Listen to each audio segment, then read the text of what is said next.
Hi y'all, this is Ife of Ife360 TV, and today I'm coming to talk to you about magnesium, how to make magnesium oil from magnesium salts, and some other benefits of using magnesium. But before we get started, I want you to hit that subscribe button because we want you to join the family and to know when I have new videos on my channel and when I go live, when I live stream. In my last live stream, I actually talked about magnesium. Okay, I showed you that I have my magnesium oil, which I use almost every night to help me sleep because I had a severe magnesium deficiency. I had really bad insomnia. It helped my body to break down calcium deposits, whether it's with hard water in my hair or when I'm taking iodine. It helps with balancing the mineral uptake. So this is magnesium oil that I have from before, but I'm going to make a new batch today.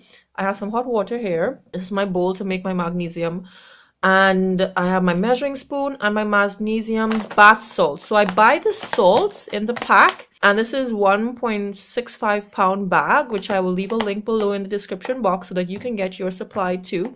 It's easier and cheaper to buy it like this. It's way more cost effective than purchasing the already made magnesium oil. Now they call it magnesium oil because it has sort of a slip to it when you use it on your fingertips, but it's actually not an oil. It's really just salts and water.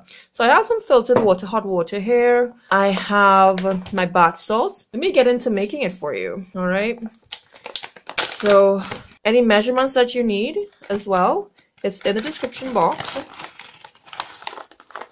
This has been such a lifesaver for me, y'all, and anyone can use this, from a child to a grown up. You can, but I really want you to continue to read up on using magnesium and find out more about why it's something that I really can't do without in my daily life, and it's something that it has helped me tremendously health-wise. This is my hot water. I'm going to add to my magnesium salts, and then I'm going to stir that. So I'm going to get this all melted, and then you're going to leave this, let this sit and cool. When you use this magnesium, if you find that it has a little bit of an irritation in your skin, whether it feels a little bit itchy, you can add more water to your solution so that it's not as strong. So dilute it a little bit more, or you can leave it as is and follow up with a lotion, whether it's coconut oil or your favorite natural lotion. It seems to be all melted, but I want to go in a little bit more as to if you have a magnesium deficiency, you might have to look out for that and then decide if you want to incorporate magnesium into your regimen. If you have a magnesium deficiency, you tend to have a lot of cramping happening, muscle cramps and spasms. You might be going through some anxiety and depression. If you have hormonal problems, that is also another sign of low magnesium. If you have high blood pressure as well. If you have sleep problems. All right, so I'm going to let this cool. And once it's cooled, I'm going to transfer it to my spray bottle. I have two spray bottles. I have one that I keep near to my sink, and then one that I also...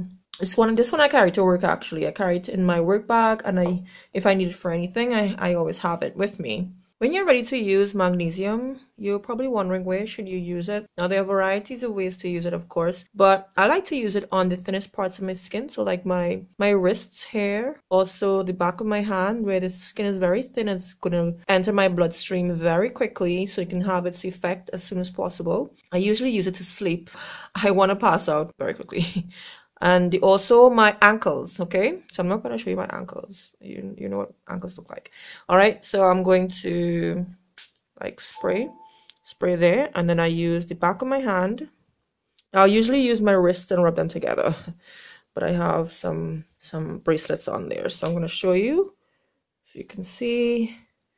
So I do that. I also rub the back of my palms together because I have some of my palms. The back of my hand. So I do like this. Now I use at least 20 sprays about my body, and that's about enough to be effective and to have the lasting effects that I need. All right, so this is like the quickest way to get magnesium into your bloodstream as soon as possible so that you can benefit from it. I don't use my hands to rub it in because it can be, I feel as though whenever I use my hands to rub it in, it tends to be drying to my hands and I don't like that sensation at all. So I actually use the back of my palm, face them together, and I rub them in like that. Or I rub it in like this, and then it's pretty much absorbed. Some people, they rinse them off after 20 minutes.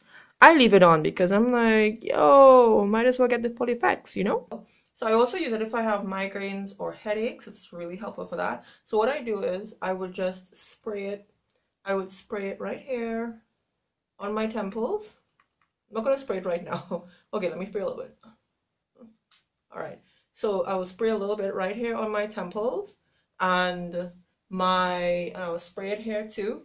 And my headache is gone within a couple minutes. So I've loved using it for that. As I said before, I use it for my insomnia if I struggle with sleeping or falling asleep, restless leg syndrome, that sort of thing. If I have cramps anytime of the month, I will spray it on my tummy. And if you want to relieve any stomach cramps, I would spray it on my tummy like so, and then use my wrist to rub it in. You can see. Rub it into my tummy, and then I would let that dry, and then I would go about my day, and it would help with inflammation, any stomach cramps, any discomfort. Really good for that. The other thing that I use it for is if you want to freshen your breath. So I wear braces and I'm supposed to brush my teeth after every meal. Sometimes I'm not able to. One of the things I do, I spray it into my mouth, put my maybe 3 or 4 pumps to really neutralize any scents, or to make sure that any foods that are stuck within my braces, they don't start to break down. The other thing I use it for, if I'm getting a toothache, magnesium has been known to actually reverse cavities and toothaches and stuff, but you have to use it regularly. You have to be consistent, and you have to use it for a long time. So if I feel any excess toothaches happening or discomfort in my teeth, I would spray it on my teeth and in my mouth, maybe about 5 to 6 pumps, and I would swish it around my mouth for about 20 minutes. And if you just want to maintain your teeth over time, you can do that daily, whether you have a toothache or not. It's really great for that. Or even if you have a cavity or not, you can do that as well. On mornings, just before I head to work, because I have a 20-minute walk to work, I would spray this in my mouth, 5 to 6 pumps, and then I would head to work, and swishing all the way to work, I would swish, swish, swish. Or you can do it in the morning before you leave for work. You can do that as well. So it's a great way to make sure that your teeth are getting the nutrients from magnesium, and your gums as well. So if you have an inflammation, it's perfect for that too. Oh, I also use it just before I removed my amalgam or my mercury fillings to balance the pH in my mouth. Because mercury, it releases gases, it releases toxins within your mouth when you have them. The magnesium actually helps to combat that as well. Instead of Listerine, this is what I use. I use magnesium. Of course, there are foods that can get your sufficient amounts of magnesium daily. Spinach, almonds, avocados, yogurt, pumpkin seeds, black beans, figs, and of course bananas, which I have every single day. So those are some of the foods that you can take as well that would help with magnesium through your diet. This is especially great for kids as well. If you have kids who are hyperactive and they just won't calm down, you can spray this on them and watch them knock out. Now, the other thing with the hard water, I didn't show you this part. If you want to negate the effects of calcium deposits in hard water, what I would suggest you do after you've washed your hair and it's cleansed, you would take your magnesium oil, you would spray it throughout your scalp. I'm not going to do it now because my hair is not washed. You would spray it throughout your scalp. So you just pot different sections, spray, spray, spray, spray, spray, spray, spray throughout your hair. And then you would put a cap on for about 30 minutes, let that soak in, then rinse it out, and then you can go ahead with your styling routine. And that's how you can help with breaking up magnesium deposits on your scalp and help with negating the effects of hard water that you may be experiencing.